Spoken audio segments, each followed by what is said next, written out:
know about safeguarding. How seriously is safeguarding being taken in your school? Are you one of those educators who daydream or play on your phone during the mandatory safeguarding trainings? Well, on this episode of the Teach Middle East podcast, we speak with Annmarie Christian. Annmarie is a safeguarding expert and consultant, and we talk with her about why safeguarding is more important now than ever before. We explore the signs and signals we need to look for in children and what we need to do about it. We need your undivided attention in this episode because safeguarding in schools can be a matter of life or death. You are listening to the Teach Middle East podcast, connecting, developing, and empowering educators. Hello and welcome to another episode of the Teach Middle East podcast. My name is Lisa Grace and I have with me today Annmarie Christian. And Annmarie is a safeguarding expert. I won't do her bio for her, but on today's episode, we're going to dive into safeguarding in schools. And we're going to be talking about what safeguarding is and why it is of vital importance, especially at this time. So welcome, Annmarie, to the podcast. Thank you very much for the invitation to be here today. Thank you. You're welcome. So I'd like to take just a moment and introduce yourself, and then we're just going to get straight into it. Okay. So my profession, I'm a social worker, qualified 25 years. And I was a school-based social worker 22 years ago. And then I was in a role where I then managed social workers in schools. And then also I was a safeguarding advisor for a local authority and worked with lots of safeguarding leads in schools. I also was a LADO for 4 years, which is the person who deals with allegations against staff.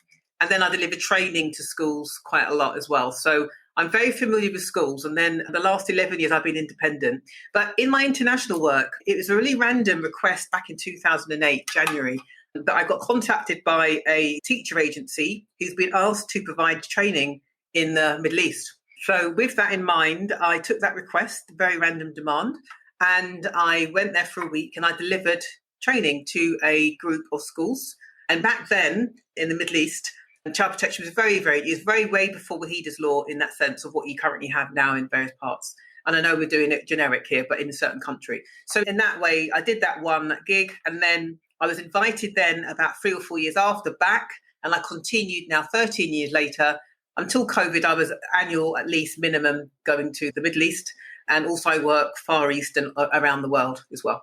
Brilliant. So what I'd like to just start with is, what is safeguarding? For anybody who's wondering what it is and what the fuss is about, what is it? So in blending this question with the previous comment I made, in the role I was doing, I was providing child protection and safeguarding training and consultancy to settings where children studied, and also helping people to implement policies and implement training. So that was one of my first things that I did in that consultancy role. But answering your question, safeguarding is when we put things in place to prevent things from happening. So safeguarding would be safer recruitment, having a policy in place, doing induction, ensuring that we do our best to protect and prevent things from happening, enabling children to live in an environment where they won't be harmed, ensuring that we protect them from maltreatment, from physical, emotional, neglect and sexual. So it's just making sure that as a setting, you police checked people appropriately, but you are also aware that potentially just because they have got a clean police check, it doesn't mean that things haven't happened. So it's just being really open-minded and understanding that my open line when I do international work is child abuse does not discriminate. So every setting across the world, whether you're a non-government organisation to a local school, to an international school, you have to be aware that the research tells us at least 1 in 20 children, that is, would have been subject to harm. And that's reported. So when you do the maths, that could be more. So in every class, there's a child who's been exposed to physical, emotional neglect or sexual harm. So in our talk today, there is a health warning around the subject we're talking about being quite emotive. And if someone is listening to this and themselves being affected, then they need to get support. There will be a helpline in every country to support people who've experienced harm. That is an alarming statistic. 1 in 20 children. And so I want to kind of look at the safeguarding aspect in terms of recruitment, because a lot of schools here, they tend to recruit internationally and they're bringing in teachers from all over the world. What are some of the practices that they need to be aware of when recruiting? Because I think it starts there with the majority of international schools. How do they ensure safeguarding in recruitment? So I'm going to be very frank with you, because anyone who knows me, Lisa, knows that I'm actually a very proactive person. I'm not reactive, I proact. So in that sense, I will be provoking you today to make you think about things rather than what you've been told, because the reality is people can hide things. So in that sense, you need to be mindful that in some countries around the world, they are very strict in the sense of have lots of procedures in place that has to happen. Like example being the UK, we've got a DBS system, disclosure barring service, where if someone goes for a job and working with children, they will get a DBS where we will get information from the police, of where they've been in their life from leaving school. And we will get information about all of their alleged convictions, any involvement with the police regarding offences, whether it's sexual offences, violence, etc. So if someone has done something, hence being caught, it will be on paper. But we also have a model that we know that more people are not caught than caught. So when you do recruit people, it doesn't necessarily mean, that they haven't harmed. It just means actually haven't been caught or discovered. And when we look about safeguarding, unfortunately, sorry to say this, in the job I do, I know that internationally it's easier to get a job and fit in than it is in some countries. So I know I'm a female. I know that in some countries, they do not police check females. So if I was a female offender, I know that I would go to those countries to offend. That's my example. And there is new research in the last, say, 5 years about female offenders who offend differently. So it's really important that we understand that in the job that I do, there's two sectors that are very easier to get into.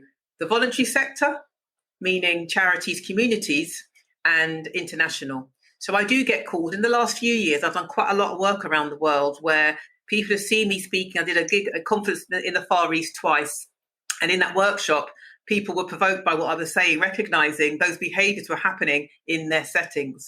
If you think about it, there are some countries where the age of consent is 13. So again, that person can go there, blend in the community, be with children 13 and 14, where in the UK, that's illegal. That would be seen as a sex offender. Does that make sense? So you can see it's a complicated discussion. It is. You're blowing my mind already. And we're only something like 7 minutes in, but I love it. No. So here's my other, because let me tell you, I know that here in the Middle East, there is some checks that take place. And you do have to bring your records with you from your home country. But I have to be honest, I really don't think it's thorough enough. And in the rumor mill or grapevine, you will hear of people who've done some not so good things at home, who've managed to find positions here in the Middle East and have really just slotted in. And you only know when someone who they've previously worked with talk about it and say, hey, guess who I saw in blah, blah city? Yeah. It's that person from that school who did that thing. What can schools do to actually safeguard against that? As you say that, Lisa, there was a case that I read in the press recently of a teacher who was a sex offender who went to Europe, I won't mention the country, and changed their name. And what they're trying to do now is there's a loophole where you can. So they're trying to make it illegal now in that sense. And what I can tell you confidently is in one of my roles, I belong to a massive body who work with international schools around the world. Okay. And I know since the Vahi case that we had in 2015-16, the offender, the American Mr. William Fahey, he was an American sex offender from the 60s and he went to all those countries, etc. There's much more work that we're looking currently at now to try to introduce an international system where all countries share information, being hence at the moment it's not so secure. So going back to your question, questions like that you asked the previous school they came from, have you got any concerns about them working with children? Have they been involved in any disciplinary? To the personal application form, have you been involved in any disciplinaries regarding, safeguarding? Ensuring you get your reference from the manager, the head teacher, not a colleague. But also, by being very strict and deterring them and knowing that in your advert you mentioned safeguarding and promoting the welfare of children, in the job description, everything you do in recruitment, because I do know in interviewing a few offenders in my jobs that I know that they want an easy option. So some of them have said, I couldn't do it in my first job. It was very strict, but my second job was easier and they didn't challenge me. So by challenging and having an ongoing culture of vigilance, those people would know that. I've got a fantastic example. Somebody who was in one of my workshops said, wow, I need you to come into my setting, went to the Far East, did that. What was happening at the time, the kind of contract they had and the code of conduct they had, this person hadn't necessarily breached it. But what they showed me, I was like, whoa, I could see an offender's behaviour with my lens, okay? So we put in a very strict policy, and all the strictness we put in were the you must not you should not. So with the must nots means you breached it, and then I can call you in. So by doing little things like that, and then what we got from that was changing it round that this person knew they could not do any of those things anymore because it was breaching policy, they then resigned and left. Does that make sense? It does. What are those signs? I really want to know. Like, give me a sign or two that we should look out for as school leaders. So these people present as very maverick, child-centered. Children love being around them. They're very charismatic, okay? They go above and beyond. They almost work with children in a very discreet manner that you and I would think, wow, they've got fantastic rapport, rather than what's their motivation. So they do things like take them camping. They nominate themselves to do the things that we don't want to do, very early, late at night, going on those out of work visits. And what they then do is the people they're bringing on those trips, and Mr. Fahey did that, they bring people that aren't going to challenge them. Yeah, that they can then potentially control and make decisions on. And also they cherry pick those children that are vulnerable, who actually like the attention, rather than, that's creepy, get lost, that's weird. They don't like children who talk out. So they are constantly thinking about who they can target and what they can do in everything they do. And unfortunately, it's so easy when they're in that job because there's loads of opportunities to work alone with children or to work in a group with children. So what I heard quite a lot of the time was talking inappropriately with children that you and I would say professionally, but to the young people, that teacher's cool. You understand? So they like that rapport where they're not seen as strict. And there's lots of things they do, from, breaching rules. There's so many things they do, or sometimes even going above and beyond in the best interest of the child, i.e. the child was crying, so I hugged them. I dropped them home because they were scared. There's lots of things they do. I bought them some shoes because they had no money, rather than, there's lots of other things you're doing. You sent them a birthday card. You kind of invite them in for a vision session. So you've targeted these children who see it and as an opportunity to actually be valued, when actually you're taking advantage of their vulnerabilities. I mean, from what you're saying, though, schools are going to have to get real professionals to help them with safeguarding, because a lot of the things you've just described as potential signs for an offender are things that you would be kind of taken aback at, because you'd think the person doing them cares and cares a lot, and would be the signs or attributes of a good teacher or a good professional. And you'd almost not want to offend somebody who would be so kind as to buy something for a child who was in need, or to drop a child home who was really upset, or who would take on the responsibility of providing experiences like camping or trips and things like that for students who wouldn't normally get that experience.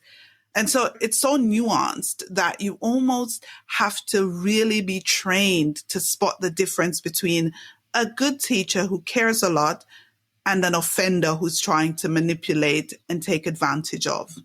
But the point is, that can be done in a way that the school has got control. And the point is, these people are so good at doing it, they remove the control from the school. So I'll give you an example. I know when I was called into some troubleshooting in a scenario where there's a few people who were doing things like this, okay? And what we then said was, we were very strict with, so for example, children weren't allowed to leave their rooms, but it was a residential at a certain time before 6 a.m, for example. And then what we found out was children were leaving at 5:30 to help this person set up the gym, for example. So no one knew that children were up at 5:30 in this place because everyone was leaving after 6, if that makes sense. So we discovered in that setting that actually there was an SLT member who used to go jogging every morning. So we then said, okay, when you go jogging, you're going to be vigilant now and jog in certain places, knowing that actually that's your radar. Secondly, we also knew that the rules were that when you're going on trips, the school organised all of it and also picked the staff, and making sure there's a balance of genders, because what we hear a lot of the times is they deliberately choose one gender, so they manipulate it where they're not going to be challenged. That makes sense. So in this particular case, that was the case. There was one gender, so therefore they had to go into the females space because there was no female. Do you understand? And they deliberately did that. Likewise, they cherry-picked children from certain countries where they have no voice. So in some countries, children are seen and not heard and agree with everything you say. And there's some children who will question you and they know who they're going for. So it's just making sure that, again, the school has a massive responsibility to create an ongoing culture of vigilance in everything they do and ensuring that they balance everything rather than let someone lead on it. Does that make sense? So in that setting, we created that. But also, all staff should know that the policy that is there, if they breach it and someone else sees they breach it, they need to report it, because if they don't report it, they've colluded with the person who's done it. So when I was brought in about this policy, staff were very defensive and angry with me, saying, so what, you don't trust us? Is that why you're here? And by the end of the session, they could see that actually it was to protect them against allegations rather than we don't trust you. Do you understand? So it was reverse, and they felt quite empowered to then realise that, of course, I'm vulnerable working with children because any child can make an allegation. So I do want to be safeguarded rather than you're putting these things in because you don't trust me. It's a lot to take in, but I think it's so essential. I wanted to kind of take it back to the whole child protection in schools and looking for the signs of abuse and neglect, etc. Here, with international private schools, a lot of the students are quite affluent. They're quite...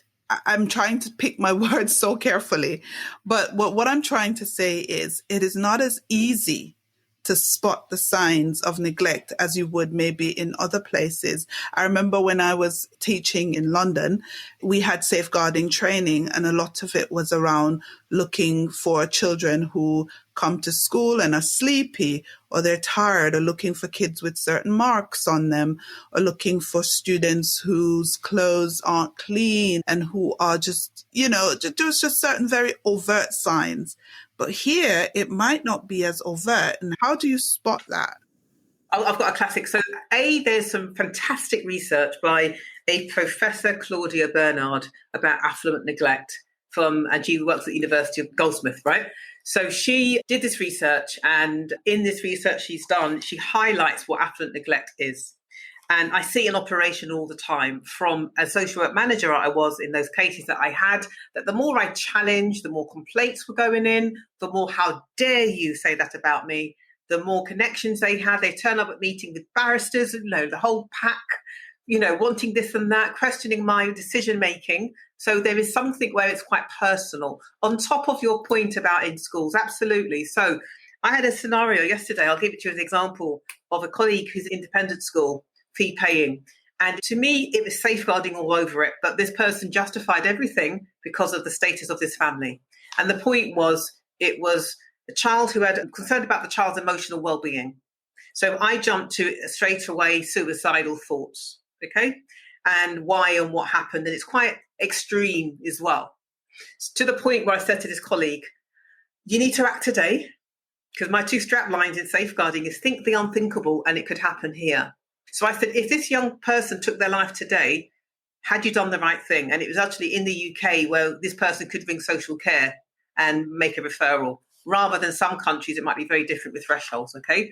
So I questioned them that, and they realised they had to make a referral because actually the parents were blocking any interventions. So UNICEF rights of the child, and clearly is similar in the sense of the rights of the child and the welfare of the child is paramount. So we have to ensure that parents act in the best interest of their child and keep their child safe. So with affluent neglect, it's disguised differently. So for example, substance misuse, mental health and domestic abuse. Okay. So in some countries, I mentioned this the other day actually, where I know a colleague recently through unconscious bias believed a very religious family couldn't be an alcoholic or couldn't be a drug user. And guess what? That was the case. So I go to countries where I'm told we don't do that here. I appreciate that. But underground, in every country, there's going to be an underground where, unfortunately, there are going to be misuse of substance use and domestic abuse and mental health. And in some affluent families, that's seen as a private hospital appointment who's supporting me with my stress, compared to other families, like what you said, who vocalise it as in, I'm having a mental health assessment. So language is very important with affluent neglect, because people justify things. Oh, I'm not coping, so I've been drinking a bit, but it's fine, I'm managing it. When actually that's not the case. I had a setting yesterday that a parent has crashed into 3 cars in their car park in the last 2 weeks because of alcohol. And, and it's almost like she's justifying it as if she's actually not good at driving, rather than actually you're intoxicated. So that's the point I'm saying. It's how dare you accuse me? I'm not that person, rather than it is what I'm saying. So it's really important that with affluent neglect, you upskill your staff to always think about the best interests of the child and referring it to the safeguarding lead, and the safeguarding lead having that conversation. However, I do appreciate in some countries, some of the affluent families are well connected to government or well connected to organisations where there's status. And therefore, I have seen it where it's personal to you. You're at risk of losing your job, potentially, or things happening. So be mindful of that. I know in some countries it's easier, but with affluent neglect, so we call it every child should have basic care provided, emotional warmth, stimulation, guidance and boundaries. Okay, so we expect the parenting capacity. Affluent neglect highlights paid carers.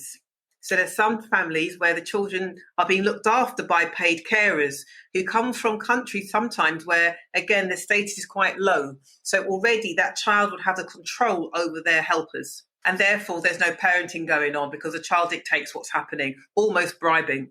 So that's when you're seeing it from an angle where you're concerned about the well-being of this child. So it's having those conversations and intervening very soon rather than later. Let's dig into those kinds of conversation. So my thing is, in this region, a lot of the students, they're attending fee-paying private schools. And it's such a fine line for school leaders, safeguarding leads to walk, because you might notice affluent neglect. I like the use of that term. I actually have never heard it before, but it is one that makes perfect sense for what I'm talking about. They notice affluent neglect. They must have this conversation. They know and they will expect it to be defended and rephrased. How do they handle that conversation? Okay. How do they even start it? So it's a conversation so if you're a setting, so my proactive approach is already you've promoted that you are a setting where you work in partnership with families in the best interest of their child. So I know in some countries, education is key. And some children are, I would say, emotional harm, where they're given too much expectations around, I would say, unrealistic expectations around education, okay, where they have no relaxed time or play time. It's all about learning. So that's another type we sometimes see. So the point I'm making here is when you as a setting sees that all of these things is actually impacting on the well-being of a child or welfare of a child, i.e. they're nervous, they're starting to self-harm or scratch their arms, their grades have dropped. So when you see an impacting on it, that's when you bring the parents in to say, we're really concerned because recently they haven't been themselves. So you explain it as in what you've seen and describe it, ask if something's going on that you can help with, see how they respond. And then in that sense, you're expecting some engagement. But like what you said, if they get defensive, you're still going to go forth and work with a plan in what you can do to try and improve the situation, okay? You might need leadership. So I know in the UK, the safeguarding lead has to be a senior leader, okay? And it has to be where they have authority and status to challenge. So it's important that, and I know internationally you have counsellors sometimes, don't you, or various titles that are the same person in the sense of safeguarding. So the person who's liaising with the parent has to be senior and have that authority where they're saying, we're working together about your child, but you need to ensure that you're engaging with us to help us with this scenario. And that's when, again, see how they engage. If they don't engage, you can bring them back in to say, we are concerned that things are getting worse. And that's when you're looking at referring the child to various services. So you engaging along the way to tell them why you're worried, they have to engage. It's voluntary, I get that, but you bring them back as soon as things don't improve. I'm thinking about the fact that with a private school here, there is not that second layer. It's not so defined. So if you bring a safeguarding issue to a parent, that parent can choose to just remove their child and re-enroll them somewhere else. And that's the worry. I wonder, how do you mitigate that risk?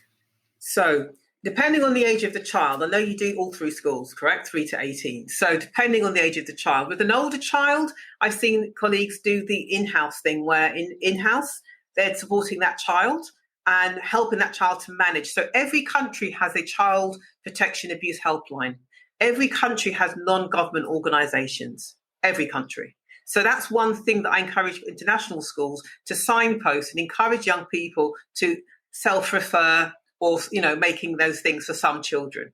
So going back to your question, it's important that absolutely, if you believe that the parent is going to move the child, then it's having that conversation. We call it a courageous conversation. So with my social work hat on, in every family, there should be a protective factor, i.e. somebody who's caring or looking out for the child. Okay, one parent who might be the dominant, who knows, but sometimes that's the case, where actually, so if there's no one in his household that is thinking, oh my goodness, our child is displaying blah, blah, blah here, and I'm worried, then that in itself could be a concern. There's normally at least one parent who knows that child, who wants to nurture and support them. But in saying that, if you are still concerned, and you've got to think yourself, is this child going to harm themselves, or are they going to harm the child? And that's when you might have to think about contacting your children's services, because every country has a children's services, every country have orphanages as well. So it's just reminding you that every country has a system. Don't get me wrong, it's not perfect in some countries. Some countries are better than others, but making sure, and I've seen some countries around the world really upskill staff, but also expectations around how they report child abuse. I've just thought of the fact that a lot of teachers, when they see signs of neglect, are in a quandary. And especially in international private schools, do they report? How do they report? What do they report? How do schools set up the policy? Let's say the school has no policy in place. Right. How do they set up that policy and line of accountability? Okay, so the policy should read that it's the school's commitment to safeguarding. So it has to be in line with your country's requirements. Okay, so your country's legal framework. So one could argue UNICEF rights of the child as well. So in your country, you have to adhere by the law, right? And then you've got the world. So that's when you can bring in rights of the child in UNICEF. Then you've got the local government, okay? And then you've got your school's organisation. So all those things should have the consistency around the rights of the child and child protection. So you're actually activating it in your setting, but actually the law of the land says you have to, i.e. if you don't and the child dies, you're negligent. So with that in mind, the policy would say, what is your statement of purpose? Okay, so what is your statement of purpose? So why have you got a policy? And that's normally about your commitment to keep children safe, because you define safeguarding, etc. And then you go on to about who the safeguarding lead is. You define what the signs and symptoms are. You define the role of the DSL. And then normally it'd be a senior leader who you report things to. You then got to train staff. So the DSL role is to raise the awareness of child protection and child abuse, to train staff, confidentiality, information sharing, and making referrals. So that's the role of the DSL, okay? Your policy is all about how you prevent children from getting harmed. So what form do you fill out? Like what you said, what is the procedure? So by having the training, you're now more aware of what the signs look like, including online harm as well, by the way. And then the procedure is, I can't ask a child a direct question because only police officers and social workers can. So your job in it is to spot the signs or listen if a child chooses to tell you, and then you inform your safeguarding lead. That might be verbally or via email or via piece of paper, but every setting has a procedure and an expectation of how soon, immediately. Sometimes it might be the child can't go home that day. Do that make sense? So it's really important that people know the urgency, because you finish at 3 something or even earlier in some countries, right? So how the urgency of how you report. That's what the policy will look like. How do you recruit? Your governance. So you should have, if you've got a governors or trustees, there should be a safeguarding trustee, a safeguarding governor. So again, at your strategic level, you have safeguarding, and then it trickles down to the operational. So if you are a federation or a big trust, you would have safeguarding policy throughout. And then how do you know it's happening in every setting? What's the reporting? And the reporting should be, A, children know who to go to say something. Are you teaching safeguarding through your curriculum? Which should be a yes. Okay. Are you teaching parents? Are you raising the awareness of parents? So in the UK, we've got teaching online safety in schools, which is something where we have to teach safeguarding for the curriculum, but also educate parents about things too. So we have to be proactive with partnership with parents, partnership with young people, and the school itself. With what's happening now and having some students at home and some students online and that type of thing, because for some students, they haven't been in a physical building in a year. Even though they're enrolled and doing classes, etc., they haven't attended school. Let's see, how can we offer them the same level of safeguarding when we can't see them? So it's the same thing. And it's interesting you say that. So example being, if you have recruited new staff, how have you ensured that you've monitored them during their induction and seeing children online? So if they were in a class, you would be having a pane of glass where you can walk past or you can shadow them. But when they're online, are you going into some of those Google Classroom, whatever you're using, the virtual lessons, to monitor and see how they're going? Because actually, you've never seen them in operation with children besides the day you interviewed them. So you don't know that person. That's the first thing. But secondly, providing a platform. So we know that there have been children who have been locked down where the person who's harming them is in their household and actually in the same room. So how can they say something when the person is watching and listening? So by creating something, depending on the age of the child, where I know a setting where we created a silly word like Mr. Blobby we mentioned. So if a child mentions a random word in a sentence, it's suggesting they want to say something, but they can't because the person's in the room. And then it's how you can have a chat potentially, or later on email them in how you do that. Likewise, on your website, on your landing page, where you've got a parent and you've got a young people's tab, having an email address or something where a child can actually click and it goes to someone where they can say something. So it's just important, even when the teacher turns on the camera, when you're greeting children, reminding them about the helplines to call. So by being consistent in signposting young people, some of it is about obviously COVID, the impact of hospital having well-being, to actually the reality of harm being done and actually reporting or telling someone at the setting. So we know that trusted adults are removed from those children, and you need to ensure that you've got staff that are familiar with them. So I know in the UK, a lot of children will be called every week or so often or every day through parents or not. And knowing that when you need to home in when you're not hearing from a child. So it's important that you're still accessible to children. I'm just thinking, my sons have been online schooling. I mean, schools are now open, but when schools weren't, I can't remember. And I've watched a lot of the lessons and I can't remember ever seeing any numbers being given or anything of that nature. So what kind of training do teachers need in this new era in which we live?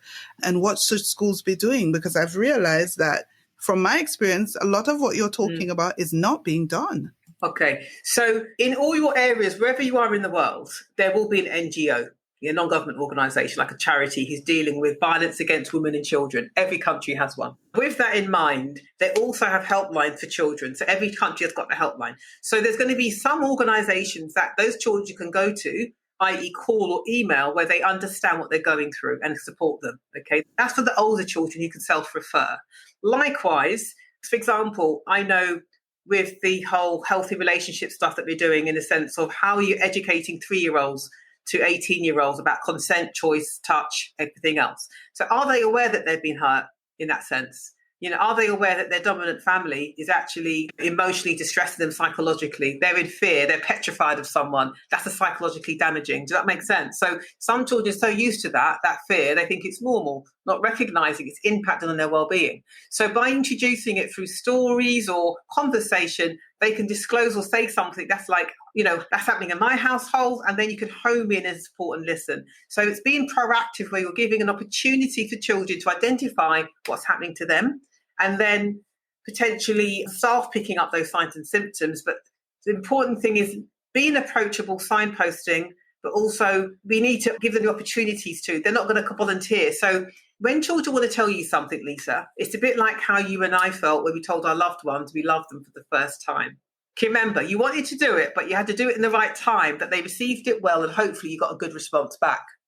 Young people feel that way. They're going to say something vulnerable about them to you, about someone who they know, because they normally know the person who's harming them. They feel vulnerable in a situation, and they want you to respond reassuring them that it's going to be okay. When I say it like that, you can see how complex it is, right? And when they're telling you, they're choosing you because they believe that you value them and they trust you and you're approachable. And you believe it could happen, rather than, but your mum's a very good lady, or why are you telling fibs for? I've had loads of young people tell me that. So we have to be open-minded. And with the statistics I've shared with you, 1 in 20, if every staff member knew that, their lens would be different. They would then see their class as who in my class has. And the reality is, right now there's children who have been harmed who never said anything. Right now there's children who are being harmed. And right now there's children who are going to be harmed in the future, but haven't been harmed yet. It's very, very alarming. I mean, that statistic, if nothing else in this podcast stands out in my mind, it's that 1 in 20. And then I'm looking back over my career, and I have had to deal with lots of safeguarding issues when I taught and when I led schools. And now I'm thinking, gosh, how many did I miss? How many slipped through the net? You know, it almost takes me aback just a little bit, because I'm thinking, I wonder if they're okay now. You know what I mean? Having missed the signs, which leads me nicely into professional development. What is your recommendation for schools as it relates to professional development for safeguarding? How often, how much, who should be involved, etc.? So good practices. So I know in the UK it's very regimented because it has to, because it's compliance, right? But good practice for colleagues around the world is, you know, every year minimum once, do it in set, the massive, and I say at least 2 to 2 hours minimum, no 20 minutes, 2 hours minimum, where you're talking about signs and symptoms, the procedures of how to report concerns about a colleague, about children and about families and about things happening in the setting. Likewise, up-to-date stuff about signs and symptoms, but also, you know, like online safety, you know, so making sure it's challenging. Like today, it's provoking. It shouldn't be off the shelf, click, click, click by. It has to be conversation where someone's recognizing, oh my gosh, it's happening, rather than it doesn't happen here, we're fine. I have been challenged a few times, Lisa, where people have told me, we don't have that problem here. So I've been to countries where I've been told, and I respect culture completely, I really do, but where I've been told, we don't have that problem here, but also we don't drink alcohol in this, you know, so there's things where they're very clear that children don't have relationships before marriage, and you get married at 21. So I know in that session, for example, at the end, staff came to me and told me lots that it is happening, because I knew it was. Of course it happens. It's people, human beings. Like anything, you hide it rather than the reality, the innocence of. And again, for children who've been harmed by relatives or people at home, it's really hard for them when their own parent or person they're talking to does not believe them. So we have to be open-minded. What are the barriers? Is it religion? Is it gender? You know, do we realise that boys are just as at risk of sexual abuse as girls, rather than only girls? And why don't boys tell us? Because the homophobia we have in society, rather than it's child abuse. Do you understand? So if a country has homosexuality as forbidden, illegal, fine, but how can that child ever tell you they've been abused?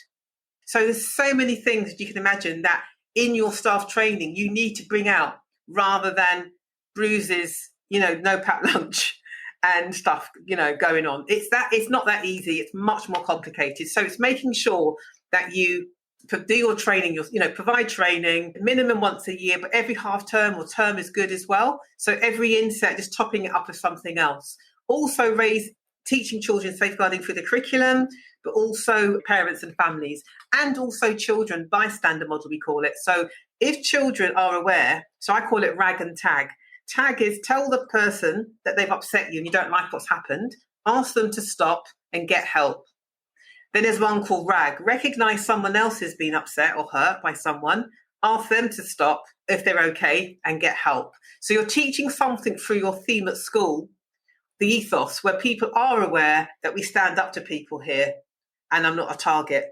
But if you know someone else has been hurt, then let them help them. So by creating that culture, likewise with staff to adults, you're more likely to challenge someone when you see something rather than who am I to say anything. The sooner we introduce the statistics to staff and young people, the more they'll say, I'm one of those, because now you've recognised that I can tell you easier because now you understand. So we have to have those awkward conversations, respecting culture and values, but in a way that we accept that child abuse does not discriminate, that there are going to be times when people are going to do hurtful things to each other, whether they're a friend or a relative. And actually, as a young person, so by promoting UNICEF rights of the child, you're actually promoting that child's got a right to be safe, a right to talk, a right to trust someone, a right to play. There's loads of rights that they have. So by empowering that child, that's one ticket you have. That's my golden ticket, that they are aware, because a lot of them aren't aware. They're not aware. And they don't know what to do or say because no one's ever told them that. 40 odd minutes have flown by. I could sit here and chat with you for another 40 odd minutes or more. There is so much to unpack with safeguarding. And I think it is such a vital topic to talk about. How can people reach you? What can schools do if they want to get training? What can they do if they want to connect with you and, take this conversation further? Tell us. So I've got an email. So I'm actually AnnmarieChristian.com. So I've got an email, which is my initials, AMC, at, again, my name.com, and with no E, mariechristian.com.